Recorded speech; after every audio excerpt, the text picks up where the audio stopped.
ये gift Nifty 100 point ऊपर होता, बस वो अगर वो आईबीएम वाला मामला ना होता और इंडियन एडीआर का मामला ना होता, तो इसकी वजह से देखिए ऑल सडन डन कल के ट्रेड के बाद ना बुल और बेयर दोनों के आर्गूमेंट है। बुल का आर्गूमेंट ये है कि हायर लो बन गया 24,000 के मुकाबले 24,023। बेयर का आर्गूमेंट ये है कि हम लेकिन डे लो पर बंद हुए हैं। ठीक है, एक हमने बात की थी पिछले वेडनेसडे की कैंडल की, कि जो पिछले वेडनेसडे की कैंडल थी वो इतनी बड़ी और डरावनी थी कि उसको टाइम लगेगा। 4 दिन हो गए अब तक हम उस कैंडल को क्रॉस नहीं कर पाए। मैंने 3 दिन लिख दिया गलती से, एक्चुअली 4 दिन हो गए हैं। मैं भूल गया था कि आज वेडनेसडे हो चुका है, तो ये 4 दिन होना चाहिए, कोई बात नहीं। लेकिन उस जो हाई है और जो लो है हमारा वो, हाँ क्या शानदार प्रोड्यूसर है ना हमारे, 1 सेकंड में चेंज कर दिया। तो हाई और लो के बीच में ही हम ट्रेड कर रहे हैं वहाँ से। और आप देखें पिछले वेडनेसडे का लो था 23,805, वो जो कैंडल है ना उसका लो था 23,805 और हाई था 24,300। और पिछले 4 दिनों का हाई और लो उठा के देख लीजिए, हाई 24,300 के नीचे है, लो 23,800 के ऊपर है। और 2 दिन से हम 24,000 पे सपोर्ट ले रहे हैं। तो मेरे लिए मार्केट का वर्डिक्ट बहुत सिंपल है। देखिए मैं जैसे कहता ना, एक वो गाना था ना, मैं आशिक हूँ तदबीरों का, तो मेरा साथ वही है, मैं प्राइस एक्शन का आशिक हूँ। तो मेरे लिए सबसे इंपॉर्टेंट है कि निफ्टी ये जो 2 सपोर्ट लेवल्स इन्हें बचा रहा है, नहीं बचा रहा है।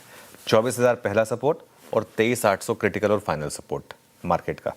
ये बेसिकली मार्केट के लिए इंपॉर्टेंट रहेगा। जैसा आपने कहा ट्रम्प पलटे, ट्रम्प से हम एक्सपेक्ट भी कर रहे थे कि वो पलट जाएंगे, वो कहते हैं पलटू राम है वो, लेकिन टाको ट्रेड वापस प्ले हुआ, लेकिन कच्चा तेल नहीं गिरा इस बार, क्योंकि वो लड़ाई अभी भी चल रही है। इस वजह से हमारे लिए सबसे बड़ा फैक्टर जो है ना वो कच्चे तेल का है।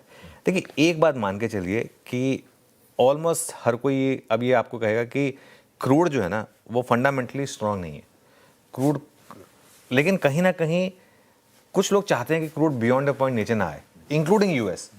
तो इसके लिए जब भी कच्चा तेल 75 के करीब आता है, कोई ना कोई नॉइज आ जाता है जिसकी वजह से वो वापस ऊपर आ जाता है। फंडामेंटली तेल की अब वो जो रैली है ना वो नहीं टिकने वाली है। इसको आप प्रॉप अप करते रहें वो अलग बात है, ठीक है। जैसे हमारे यहाँ पे हुआ था एक स्टॉक को लेकर रिसेंटली, तो वो अलग चीज़ है, उसको अगर आपको प्रॉप अप करना है तो।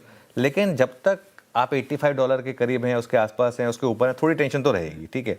एफआईएस की भी अगर आप देखें 2 दिनों से थोड़ी सेलिंग लौटी है कैश मार्केट में, एफएनओ में तो बड़ी सेलिंग हुई है।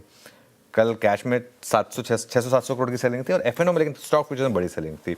और डॉलर रुपी, एक डॉलर रुपी अभी भी सिंक में नहीं है। कल 5वां क्लोज था 96 के ऊपर का, और अब तक का हमारा जो लो है वो 96 का है।